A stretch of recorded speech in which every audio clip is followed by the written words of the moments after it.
देखिए, बरेली हमेशा से एक इल्म का गहवारा रहा है। इस पूरे इलाके में सबसे पढ़े-लिखे शहरों में से एक रहा है।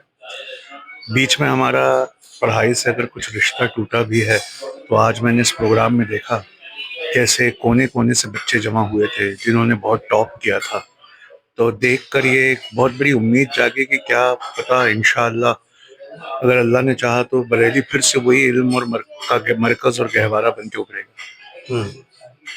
तो जो मॉडर्न एजुकेशन और दीनी तालीम के साथ जो तवाज़ुन और जो बैलेंस हमें चाहिए, आज बरेली की सरज़मीन पे वो देखने को मिला और यहाँ के काफ़ी पढ़े-लिखे लोगों से मुलाकात करके एक नई उम्मीद जगी है कि हम सही दिशा में जा रहे हैं। जी। मैं अब दूसरा मौज़ू जो इस वक़्त बहुत ज़्यादा इस वक़्त 1-2 दिन से चर्चाओं में है। हम देख रहे हैं कि मिडल ईस्ट में इज़राइल और ईरान के बीच जंग हो रही है, जंग का माहौल भी है और जंग हो ही रही है लगातार।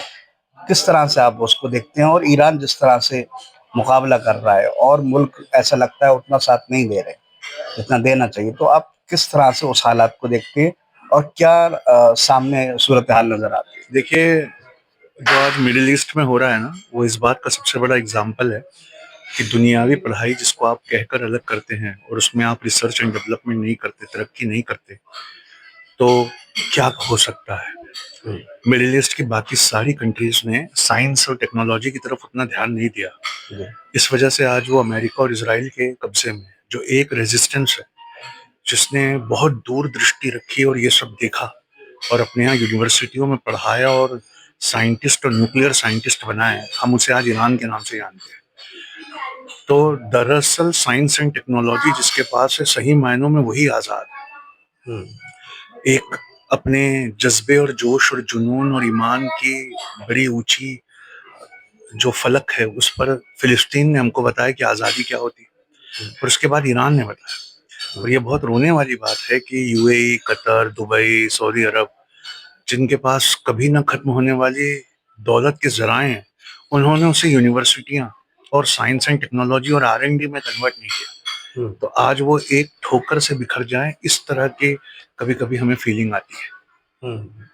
अच्छा, एक बात और आपसे मैं जानना चाहता हूँ कि क्योंकि आप आईएएस की कोचिंग कराते हैं, तमाम चीज़ें।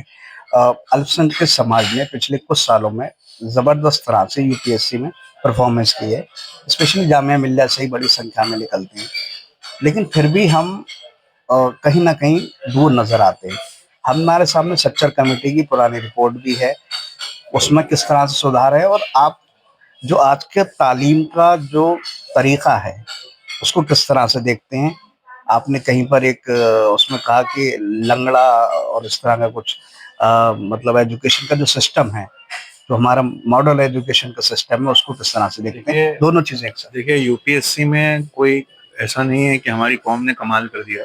जी। ये एक परसेप्शन आपका तब बनता है जब व्हाट्सएप पे एक लिस्ट घुमा करती है। हुँ, हुँ। आप जितने परसेंटेज में हैं पॉपुलेशन में, जी। 14.5 के आसपास, 2.5% भी आप यूपीएससी में सिलेक्ट नहीं होते। हुँ, लेकिन व्हाट्सएप पे उस लिस्ट को इस तरह सेलिब्रेट हम करते हैं, जो कि हमें नहीं भी करना चाहिए।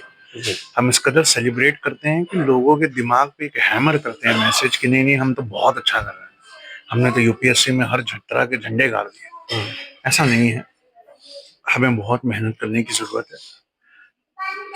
सच्चा समिति की रिपोर्ट जब आपने कही, तो सोशली एंड एजुकेशनली, शैक्षणिक और आर्थिक तौर पर सबसे पिछड़ा समाज हमारा है हुँ, और बाकी लोगों को अगर 2 मेहनत करनी पड़ेगी, तो इस नफरत के माहौल में आपको 10 मेहनत करनी पड़ेगी। हुँ, और ये 10 और 20 की ही मेहनत है, जहाँ 2 चाहिए वहाँ उससे 10 गुना मेहनत करिए, तभी आप वहाँ आएंगे जहाँ आपको आना चाहिए।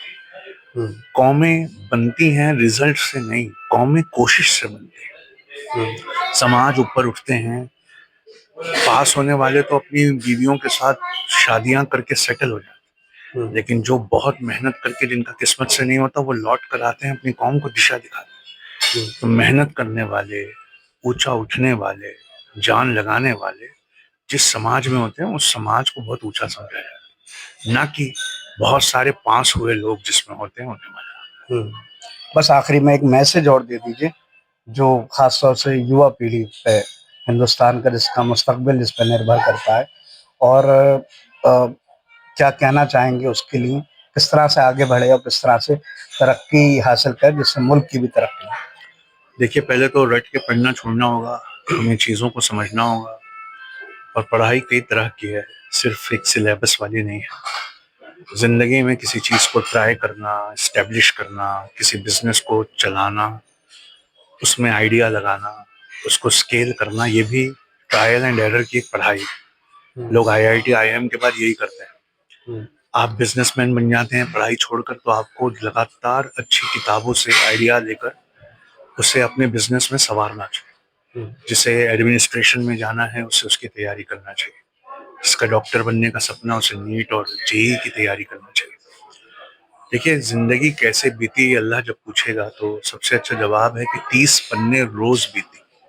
हुँ, तो कम से कम 30 पन्ने अपनी फ़ील्ड के, या जो हम बनना चाहते हैं या जो हमने शुरू किया है, उस फ़ील्ड से रिलेटेड हमें ज़रूर पढ़ने चाहिए। इसी में तरक्की